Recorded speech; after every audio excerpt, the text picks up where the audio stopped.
Yeah. As I got another rhyme, another rhythm for y'all to listen. I'm never quitting on my mission. I'ma roll with what I'm giving. Got some ambition, this new edition, filling positions.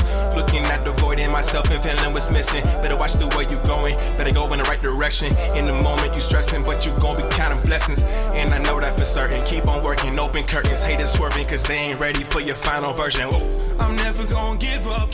You're listening to the Tom Ficklin Show on WNHHLP 103.5 FM, your home for community radio. Salutations, New Haven.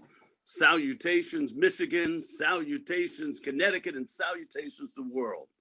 Today, we're going to be talking about the important work of diversity, equity, and inclusion, which is under attack from right-wing presidential candidates, governors across the country.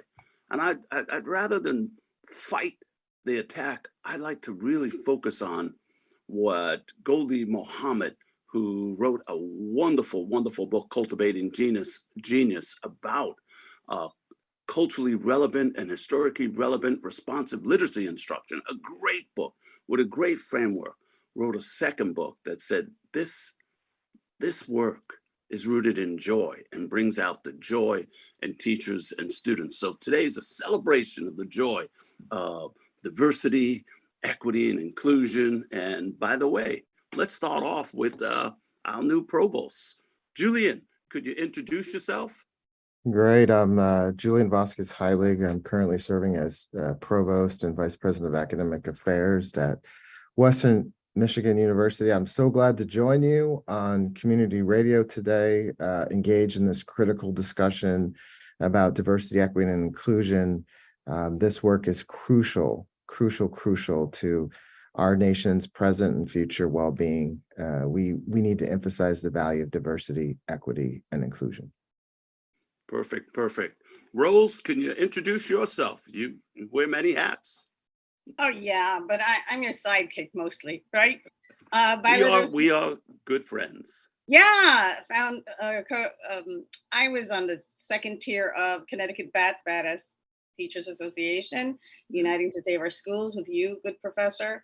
I am a steward, vice president of our local union. I'm on town council as a Working Families Party representative in Wyndham. 20 years in bilingual education, right? That's right. I think I got them all, right? I think you got them all. All around rabble rouser. You also have the honor of living with Coco, the fabulous dog that wears that sign that says no more testing. The equity dog. So an equity warrior as well. And we've had Coco in our post before. But let me start off with asking this question. Wait, right? Mr. Ricardo, Professor Ricardo's in. Oh, Ricardo's here now. Yeah. Oh, okay, all right. Oh, yes. Okay. Now we party. Ricardo, could you introduce yourself for us? And I'm so glad you were able to join us. Sure. Greetings. And I apologize that I have to join from the car. My name is Ricardo Rosa. I'm a former professor of educational leadership and public policy at the University of Massachusetts, Dartmouth. I'm currently the director of training and professional learning for the Massachusetts Teachers Association, and longtime community organizer, activist in my area, Massachusetts, and beyond. Glad to be here. Perfect. All right. I'd like us to start off with maybe sharing some personal examples. I think, Ricardo, you're frozen. Oh, you're back. So I'd like us to start off with sharing some personal examples of that moment when maybe in school, in your life, you realized that you saw yourself in the books, the learning, you found your history, you found your ancestry, you found what when I worked on the Tohoto O'odham Reservation in Arizona, they would call the center of the universe. So maybe we'll start with Julian and we'll come back to Rose and then you, Ricardo. Right, Jesse, you're gonna drop that. You're gonna drop that on me. I'm dropping it on you because you're cloaking in equity. You're like million viewers, followers. we've been following you for a long time. Yeah, no, I appreciate that. I think that I think one of the interesting things for me is that I've had this special opportunity in my life to actually live in two communities of color. My father is African American. My family were union UAW, worked in the auto factories. Before that, they were United Mine Workers in West Virginia. My mother is Mexican American, and they moved north to do migrant work. They pick cherries and cucumbers in Michigan.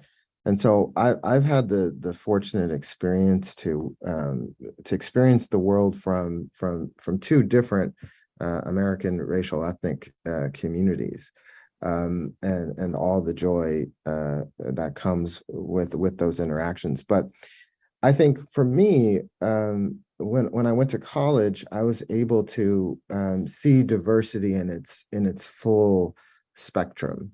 I went to a high school that was fairly homogenous, and I was able to see how diversity encompassed so much more than race and ethnicity and gender and socioeconomic status, language, religion, LGBTQ. And I went to the University of Michigan as an undergraduate, and that really opened my mind beyond my own communities. I had a chance to interact with Orthodox Jewish folks. So that was really a watershed moment for me, was that opportunity to experience the world and understand the world from people that were different from me. And I think that's what makes diversity in higher education so special, especially now that our K-12 schools are more segregated than they've ever been. I remember having friends that were from Detroit at the University of Michigan, and they had never gone to school with a white person in their entire life. And so it was a big change. It was a big challenge. You had the transverse folks coming from, elite boarding schools on the East Coast that had a different experience coming into that diversity. And so that was really a watershed moment for me, was when, and why did it take that many years? It's because of how our society has been historically structured. I think one other piece here I'll say is that was really the first time that I saw Native Americans in the curriculum, that I saw African Americans in the curriculum besides Martin Luther King. Historically, and we studied this in the Harvard Education Review about 10 years ago, that historically marginalized communities have been also marginalized in our curriculum. And you see that with the new curriculums that are emerging out of Hillsdale College and Prager and all these other pieces also. Yeah. So both things, the experiences and the curriculum. All right. And we'll come back to that, because your experience is similar to a lot of people your age and my age, that encounter, that first look at identity in higher ed, and that's under attack now. And an undergraduate, high schools, K-12, it's across the country now. You can't even, there's the benefits of being a slave in Florida now, and Governor DeSantis supporting that. It's insane. Rose, give us some of that piece. Here we go. We've got the Bronx Girl. Tell us a little bit about it. So I am an elder. And so you're a baby. There was a time growing up in the 60s, and there's been strife in all my decades, but I have experienced more of the segregated work in curriculum more currently than in my upbringing, actually. And I think it's because it was supplemented. We had our home educating ourselves, as well as what was presented by a lot of liberal white teachers with good intentions, right? Good intentions. And we were in neighborhoods that were not defined by class, but ethnicity. So we had different classes of people. It was like the old definition of ghetto. So it didn't occur to me that the segregation that we had was that bad, except when I saw it on television and it was in our homes, discussions, and so on and so forth. I think what I've been struggling with is the potentiality of the censoring now. The Yes. censoring that I didn't experience so much. What I experienced was omission, right? Right, omission. You know, we forgot to tell you. Okay, but this is censoring. Like, oh, we're being prevented from telling you, and that's problematic for me because that's fascism coming down the pike, right? That's And it. right, that's where I am holistically. Yeah. No problem. Ricardo, Dr. Rosa, can you tell us about yourself and when you first encountered? You're an immigrant from the Canary Islands to America. You're a wonderful educator. Tell us about when did you find yourself? Not Canary. Oh, Right. So okay. I'm an immigrant from Cabo Verde, Cape Verde, small island. Oh, yes, in yes. Africa. Right. So I have to say, for me, education should be a sort of a radical act of love, but I've never experienced that type of education, coming through the educational system in the United States. For me, it's always been sort of a space for erasure, a space of pain, really. And a lot of the attacks on curricula right now, I see these things as in waves, and I experienced it during my time, growing up and going to schools in the United States, elementary and middle and high school. I remember, having one one teacher, history teacher. It was an honors history class. I happened to get into it. My guidance counselor saw that, I had this sort of passion. You're breaking up a little, Ricardo. Always reading in the cafeteria and so forth. So I got into this class, and this teacher go to her 7th period class that I could actually go home instead of taking this class. Anybody who had studied would type me as a gang member. And not feeling comfortable, fearful. Ricardo, you're breaking up over there. Me in the classroom. Can you hear me? You're breaking up. Might want to turn your video off. So and so, I went, instead of going home, I spent time in the library. Can you hear me? Yeah, we heard you about spending time in the library. That's a dangerous place, at least in Houston. Well, yeah, as a former HSD employee. So I'm spending time in the library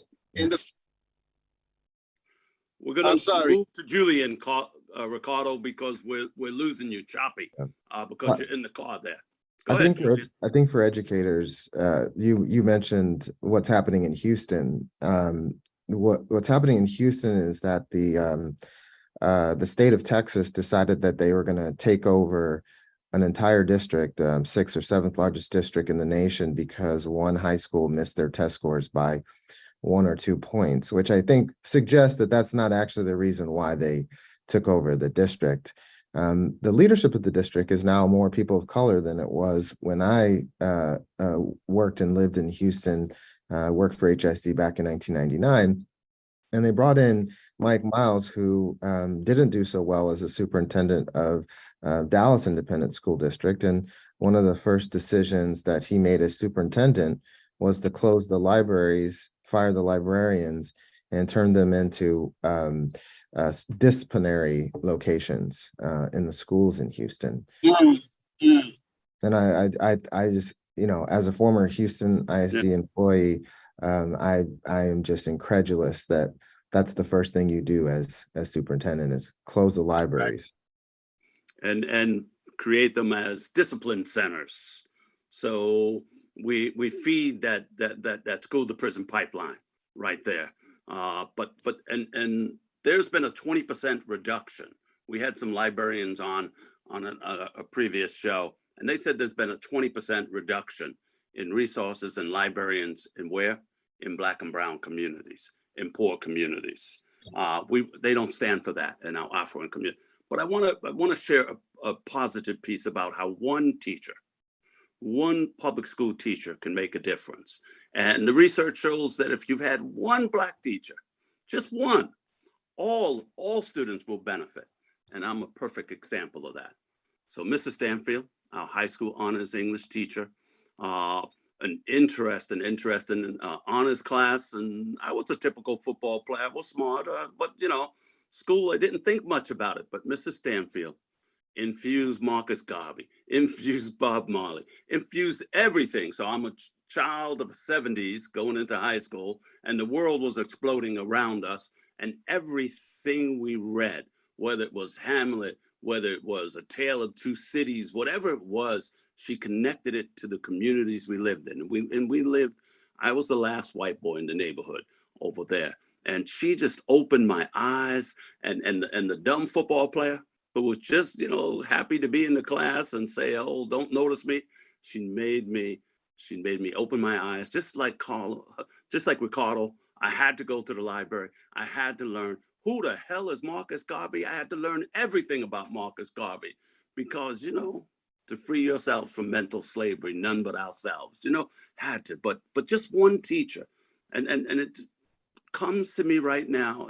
I'm beginning to feel that they want to tie the hands of the Mrs. Stanfields, the Rose Rears, they want to tie your hands. Tell us, share something, Rose, about those students that you work with. So my classic example is the frustration that the state has about language learners, right? Because their framework, their point of reference is that there should be one superior language and everything else is just impediments to that achievement instead of embracing the language that is most supportive of that child.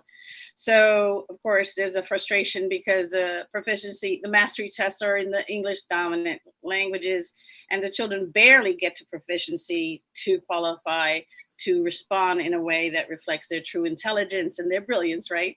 I mean, think about it. If you come from a home with another language and you have to navigate the English in the wide world, you're already accessing and making strong neuron connections with your brains, right?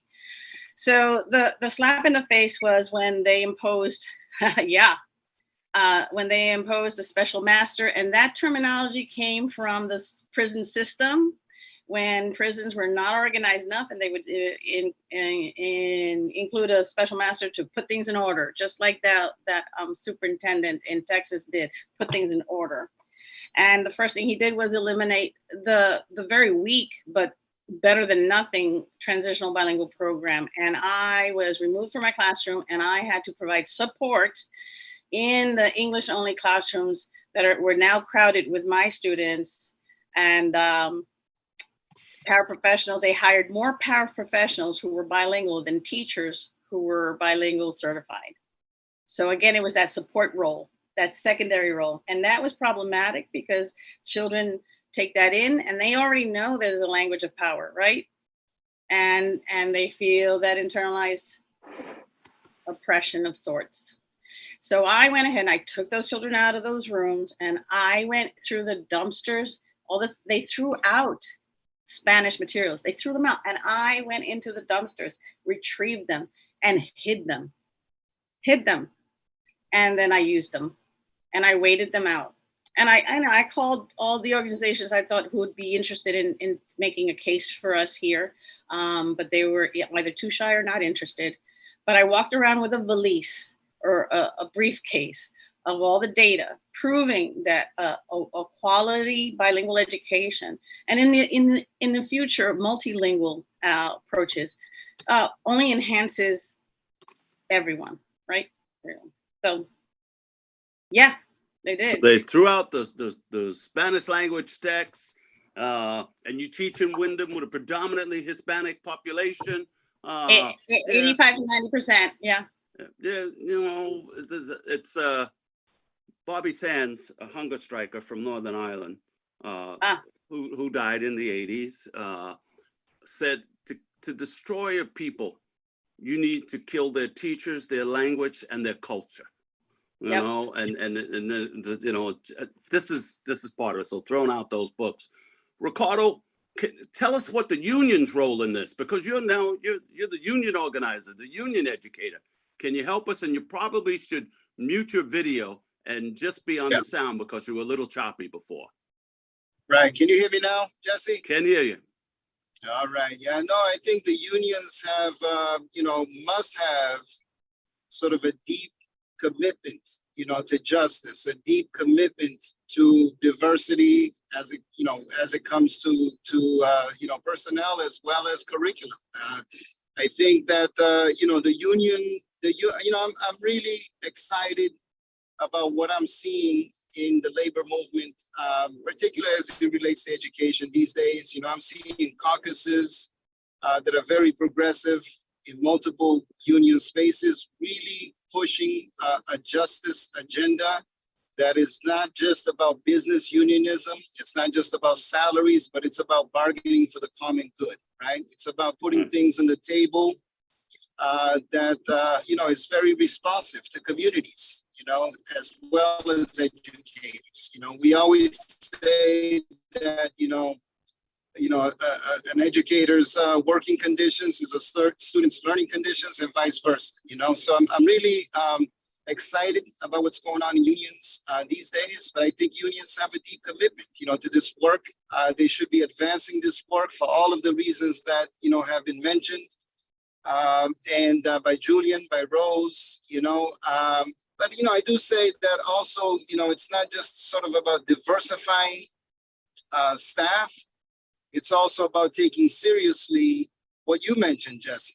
These issues of ideology, this issue of whether or not folks are coming from a place where they're connecting education to the community, vice versa. You know what I'm saying? I mean, it's when education systems say they want diversity, they want a particular type of diversity. They want people of color who can be easily domesticated, and the issue of ideology is also critical. And we also have to keep in mind and never lose that, white folks are capable of political clarity, and so we need to continue building that space. So unions have a role, teachers have a role, higher ed has a role in this battle. And I want to mention Maya Angelou, because Maya Angelou said, the more you know your history, the more liberated you are. And that knowing about your ancestors and where your ancestors comes empowers you. So I'm wondering, maybe I'm not wondering, but isn't this intentional? Isn't this an intentional effort to disempower people of color in the United States of America? Well, Julie, can you help us? Yeah, well, you mentioned, Jesse, the situation in Florida with the standards in passing and the fact that they have put into the medical school standards the idea that slavery benefited African Americans. Now, as educators, we know that historically this is an argument that that's been made since the Civil War. In fact, the Civil War is about the benefits of slavery, amongst other things. And so, I think that it's a real challenge that the curriculum is being politicized.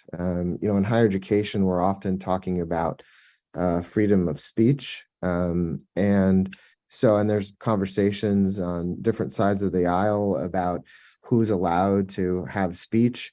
And really what you see here is a limitation on speech. With the Stop Woke Act, there could be consequences for educators. Now, that's caught up in the courts, of course, whether it's actually constitutional to limit educators in the way that the government is trying to limit.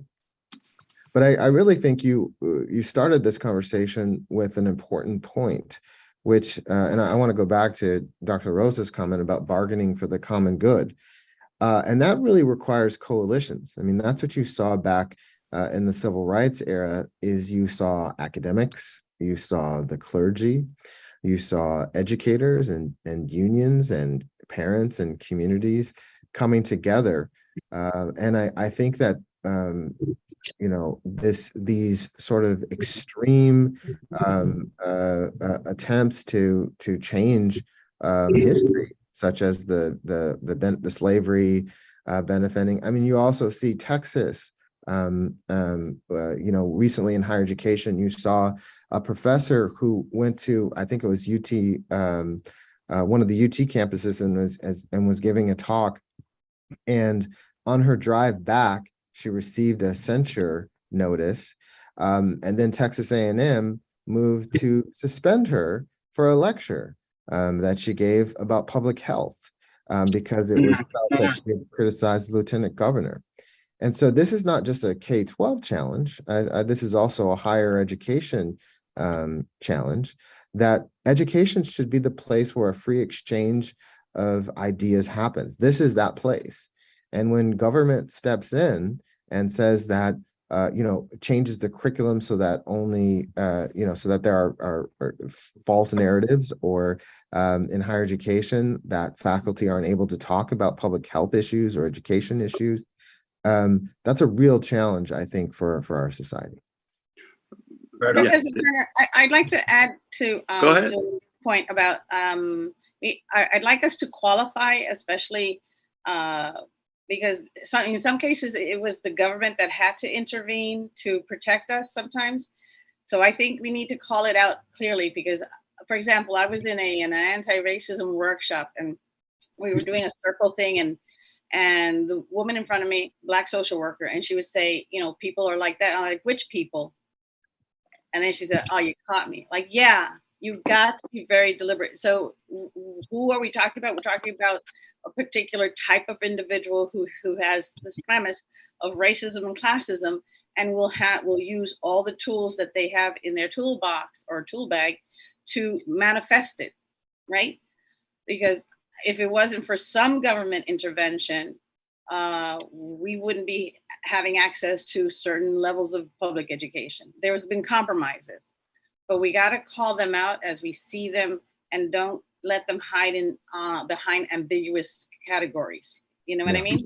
Well, yeah. So let me build on that, Rose. I didn't want to say I wasn't critiquing government necessarily, but leadership matters, right? Leadership matters in terms of the policymakers that we elect. Leadership matters in terms of who leads unions. Leadership matters in terms of who leads universities. If you notice in Florida right now, there are many, many open presidential roles, because the governor has figured out there that they look at New College, for example. And so leadership matters. Absolutely. Yeah, New College is an example of Chris Rufo on the board now. I mean, that's an institution that is totally destroyed. Sarasota. It's an amazing institution. But for me, I mean, all of it goes on in our institutions. I mean, what we're talking essentially about here, right, is a crisis in democracy. I mean, we cannot call this society a democratic society when the institution where young people spend 8 hours of their day, right, is not democratic. The only way you can have a democratic society is if you have a democratic culture, right? Workplaces need to be democratic. Schools need to be democratic. That means we control for the issues of repression that Rose is talking about, but at the same time, we don't limit, these discourses that are really, responsive to multiple cultures, multiple communities, within our community, So for me, it's really about democracy. I mean, we cannot have a democratic society if these institutions are so controlled and attacked. And I think one of the things, Jesse, you have three folks with Latino or Hispanic backgrounds on this call. And one of the things that we're not talking about enough is that K-12 is going to be majority Latino in just a couple of years. Right. And I think that is part of this discussion, is that the world is rapidly changing. And so, like I said, leadership matters. And so you need leaders that are going to make investments in developing relationships with communities. Because in Michigan, affirmative action has been illegal since 2006, going back to the Supreme Court case that we just saw. And so what that means is that places like the University of Michigan, Michigan State, Western Michigan University, we have to invest in relationships. We have to make the investments to create those pathways for different communities into our institutions. And leaders make those decisions on how you're going to invest in what relationships you're going to invest in. And so I think that that's another really key point, that we have to hold our leaders to a high standard. And, you know, last time I was on here, Jesse, we were talking about the teacher shortage, right? And we were talking about how successful we had been at Kentucky in terms of quadrupling the number of African-American teachers. But, you know, coming to Michigan, again, leadership matters. A governor and a legislature that are going to be prepared to make radical change. I'm going to tell you one radical change that's a really exciting note. The legislature here actually put money into Grow Your Own to help us solve the teacher shortages. We are going to enroll 450 new students in the College of Education this year. And that's because of the leadership that you see from public policymakers to solve problems. So again, leadership matters in terms of tackling problems with diversity, tackling shortage problems, et cetera, et cetera. It matters. And I'm sure Absolutely. we'll hear about that at NPE this October in DC. Julian, they promoted you to one of our keynoters. So I'm looking forward to that. I'll see you there. Excited to be there. I wanted to I want to focus on positives. So I've spent 5 years teaching on the Tohoto O'odham Reservation outside Tucson, Arizona on cells. We had a little research project there. We had, you can have the control group was the whole O'odham High School. The O'odham Nation is the size of Connecticut. So we had multiple high schools, and so we have them as a control group. They had pretty much the kinds of education that was not culturally responsive. And then we had one group that I worked with on Saturdays. It wasn't an Upward Bound program. What we did was I asked them, what would you like to read? What do you think about reading? They said, it's boring. What do you think about writing? That's even more boring. What do you think about school? Well, in want of better words, they said, that stinks, you know? And so I said, what would make it interesting? And they said, we'd like to read about our language, our culture, and our heritage. And I had the opportunity to shift that curriculum in literacy to one that focused on native writers, native authors, native history. And trust me, students who supposedly were reading at the 6th grade level were reading Vine Deloria, Scott Momaday. These are scholars, you know, reading and debating and discussing. And to make it short, when we shifted the curriculum to be an invitation to culture, to heritage, to history of who our students were. And the retention rate for those students in their high school over that 5 years was 97.6. That control group, the rest of the students, it was 50%. So, and what I want to get back to a little bit about what Dr. Goldie Muhammad wrote Cultivating Genius, and talked about the Black intellect of the 19th century. And then she had to do a follow-up book because she said, you know what? Doing this work is all about the joy. It brings joy to both teachers and students. So my students responded, our students on the O'odham Reservation stayed in school, performed, went to college, did well, all because they found joy in their own history, in their own language, in their own culture. And what was I doing? I was teaching English. So all we needed to do was read and write. Why not read and write about ourselves? So that's just one example. Let's Ricardo, tell us a little bit about, you said you were working in MTA, the Massachusetts Teachers Association's union, as a union educator. What's that about? Well, yeah, I run the training and professional learning division, Jesse. So we do education for staff. We also do education for educators throughout the state.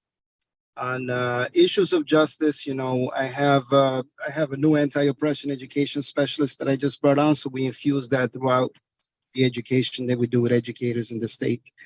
Some really exciting stuff, you know, going on here. I mean, currently I can talk about stuff in K through 12, but we're doing some interesting work in higher ed as well, in doing professional development, professional learning work with faculty and professional staff in higher ed I think in many higher ed institutions, professional development is in the hands of administrators, or the provost office, so there's an attempt to take that off and to try and have unions actually control this space as well. There's lots of ideologies. A lot of what we have in K through 12 that's moving through to K through 12 also moves in higher ed. And very often these are done in professional development spaces, So that's one work that's important in the union. We've been doing work around legislation, trying to intervene in sort of the certification process and working on reciprocity, for example, right? Why not make it easier for educators in Puerto Rico, for example, to have reciprocity, educators who come from Puerto Rico, I should say. Why not, Commonwealth status spaces? Why just different states, And that's one way to bring about more diversity in our schools. So we're doing that type of work. So there's a lot of that going on through the union. I mean, this is the work that we do every day. I hope I addressed the question. I don't think I addressed the entire question. You did. Yeah. It's the union's work. If we can't, part of our unions today are not just negotiating for higher wages or benefits. We're negotiating for the greater good, the common good. It's a whole new world. I don't know, a few weeks ago, I just finished my community service for my civil disobedience arrest for the moral budget protests in Hartford with our unions over there. But I want to move to Rose, because Rose, tell us about your political work, because we've heard a little bit about your teaching, but you're also, I don't even know how you have a life. Could you tell us about this? This is our lives, right? This is our lives, right? And we encounter joy with all small wins. So I'm in the quiet corner of Connecticut, and I don't know how to describe the comfortable Democrats, and I could not be relating to them because they were way too comfortable in the status quo. And there's something called opportunity hoarding, and also selective incivility. Those are two phrases you might come across in your future exchanges.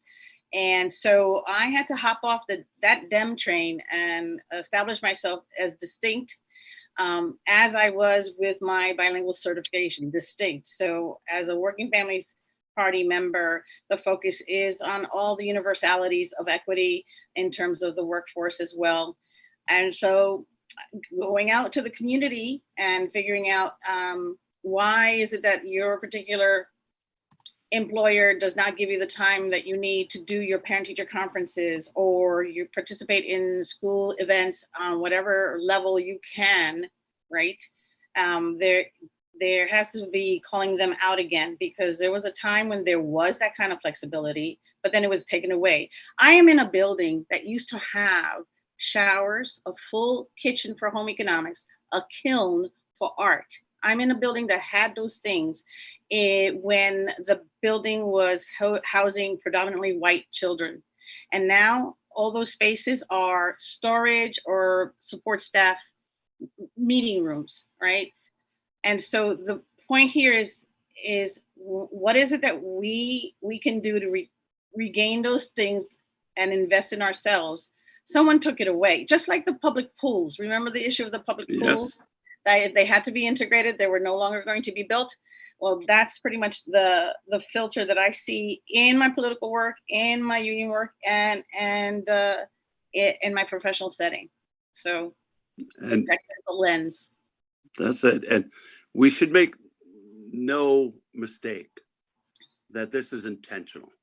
At the very time that the US becomes a more increasingly diverse population, at the very time Black and brown and immigrants and are rising up, becoming the provosts, becoming professors, becoming elected officials, at the very time this is happening, they take away the art, the music, the libraries, take away a lot of PE. And when you think about art, music, and PE, those are the first remedies for trauma. They are treatments that therapists will give. And we have students, I believe, living in trauma in our poorest schools in the country. I firmly understand and support the understanding of the framework that Michelle Alexander introduced in the prison to school pipeline. So it's intentional. Julian, could you share about cloaking inequity and Yeah. how it influenced your work? Yeah. Well, my North Star is making a difference for people, making a difference for communities and for the world. And of course, we just heard Ricardo and Rose talk about how they're impacting the world. But I'm a very action-oriented person. I'm the kind of person that wants to see results. And so I think it's really important. I just hope the audience is encouraged to not be afraid to engage in work that will result in change for your community or for your state. That taking action is a vital step towards a fairer and more inclusive society. And I remember years ago when I was a junior professor at the University of Texas at Austin, I had been asked by KIPP to take a look at why African-American students were leaving their school in Austin. And so a buddy of mine, we're going to write a paper about it. And then they went on Oprah, and in Oprah, they talked about how good they were doing with African-American students. And then they told us that we couldn't do the study anymore. And so that seemed a little suspicious to me. So I went to the Texas data and took a look and published a paper that said that, 40% of the KIPP students at the time never advanced to graduation. So the idea that 100% of the African-American kids were going to college, 100% of 60% doesn't add up to 100%, even though that's what they were saying at the time. And so I published that paper, and then KIPP started to put out press releases criticizing the study, not really criticizing the methodology of the data because those were facts, but criticizing the study. And so that's when I started to write a blog called Cloaking Inequity, which 1 million readers later, 200 countries later, I was writing this blog because of a dispute that I was having with KIPP. But it became a community project, and it really gave voice. One person can actually make a difference. And then I ended up in California working with the NAACP as education chair, and then later dean at the University of Kentucky of Education and education chair in Kentucky, all because I had taken that step to make change. And now we're doing this work together as a team at the university level. Now you cannot take this number to the bank, but it looks like our Latinx enrollment will be up somewhere between 8 to 9% this fall. So already the team here is making change. Now that can all change by census, as folks know, but we're moving in the right direction. And that work is done as a community. The provost doesn't do that. The faculty, the staff, we working together towards our values. And so making change is really my North Star. We love that North Star. And it is no mistake that I asked the three of you here, because this has been your North Star all along, working on the things that really matter. Julian, we love Cloaking Inequity. We love everything you write. You are our golden data junkie. We love it because I can turn around and say, you think you know the research. Let me tell you, and it's because of the work that you've done. The same thing with Ricardo, same thing with Rose. Ricardo's the professor who lives so much the activism at the university that he decided to be the union person there. Ricardo, tell us what we should be doing. Rose and I are union members. Tell us what we should be doing, our union should be doing. Think we have them? Well, maybe we better go to Rose. Rose, well, first and foremost, I admire MTA. I do. Mary is a colleague, and I followed them when about two leaderships ago, because They do, and they have open negotiations. Connecticut's still hard up and tight, and they've been more universal in their approach. So, kudos for you, Professor Rose. Yeah, no, as far as what we should be doing, I like for every educator in the country to understand, that you are part of the union, you are the union. And so, get involved. I mean, move projects within the union, move programs. I mean, all of the discussions we're having here about advocacy around, bottom line is that I don't think we can do in this country, right, any powerful project absent, the labor movement. I think that the labor movement needs to be involved. I think that that's where you have the resources. That's where you have the structures where you can really move some powerful stuff. Now, I'm not saying that all unions are the same. Obviously, we have local unions that are still sort of business minded, that are not moving a justice project along. But we have plenty of unions these days that are. And the question is, the thing is to work with them and to continue building, realize that you are the union and get involved. And if we think about this union piece, Connecticut's a perfect example of not empowering our unions. We have 160 something different district unions who don't get the opportunity to come together in a statewide force. They do have some meetings and stuff, but they're not one force. So if you think about an education, a public education system where one place has all the bells and whistles and teachers aren't under stress and learners aren't under stress, and another place the teachers are being beaten down, students are under stress, you can't have a unified voice when there's 160 something different union presidents. Rose, can you tell us a little bit about that? What could we do in Connecticut? Well, wait, there's CEA and then there's AFT, and AFT is a multi-division union, right? And CEA is educators only. And so already there's a rift, and that doesn't make any sense, that they don't seem to collaborate more. The other piece is that we failed in our union education historically, and also changing its trajectory.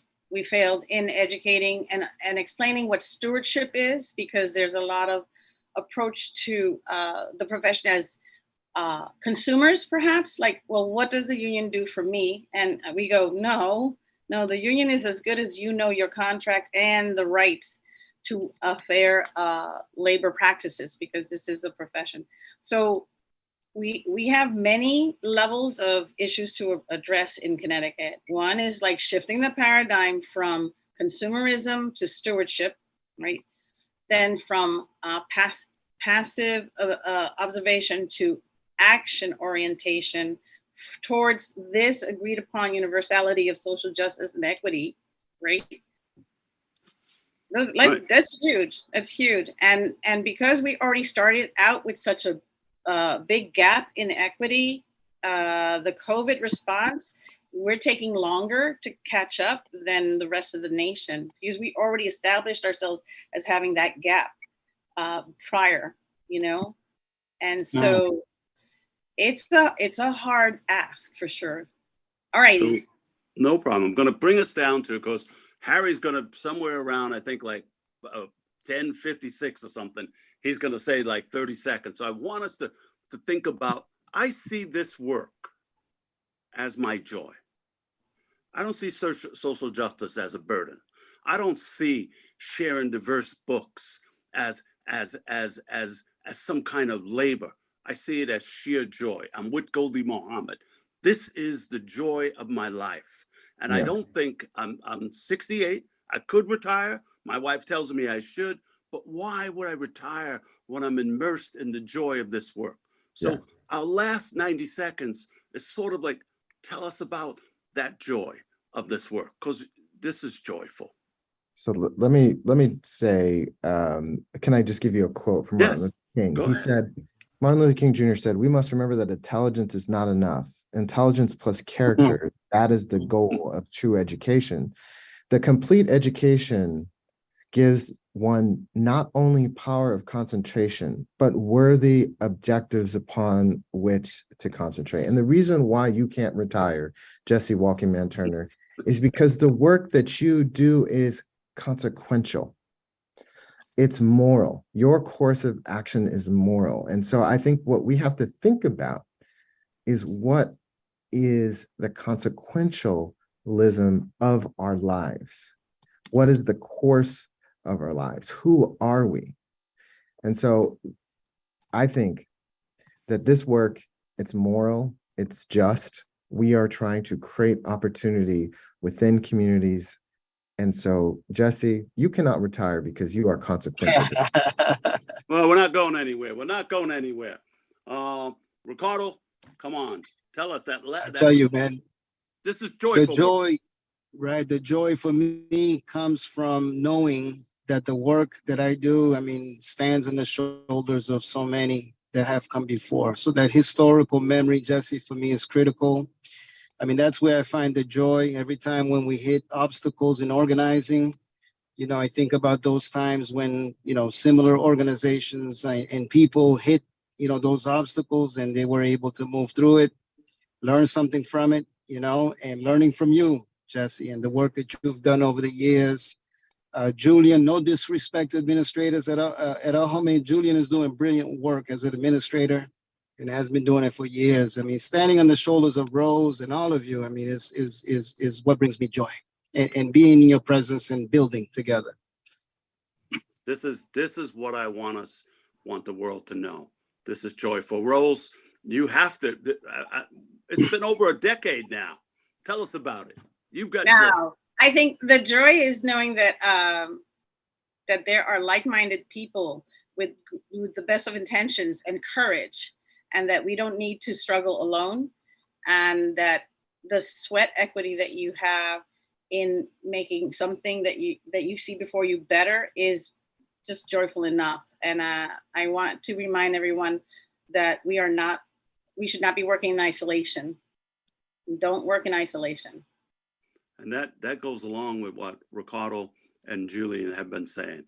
When I think about the attacks coming out of Florida and Texas and across the country against Black and brown people, history, against truthful history.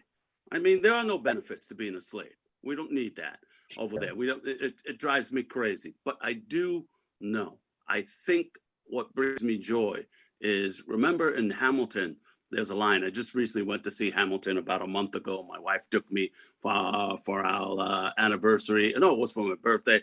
But there's a line in one of the songs where Hamilton says, "What is legacy?" He says, "It's planting the seeds in the garden you'll never see." And that's the joy. I see that right now. There's no doubt in my mind. Like when Martin said, you know, I've been to the promised land. I may not get there with you, but I'll be there when you get there. Legacy. Thank you. Thank you, everyone. 105. As I got another rhyme, another rhythm for y'all to listen. I'm never quitting on my mission. I'ma roll with what I'm giving. Got some ambition, this new edition, filling positions. Looking at the void in myself and feeling what's missing. Better watch the way you going, better go in the right direction. In the moment you stressing, but you gon' be counting blessings. And I know that for certain. Keep on working, open curtains, haters swerving, cause they ain't ready for your final version. Whoa. I'm never gonna give up. Fall down, I just gotta get up, yeah. Cause this is my roar. Let's camera action, I'm ready to go. I'm never gonna give up. Fall down, I just gotta get up, yeah.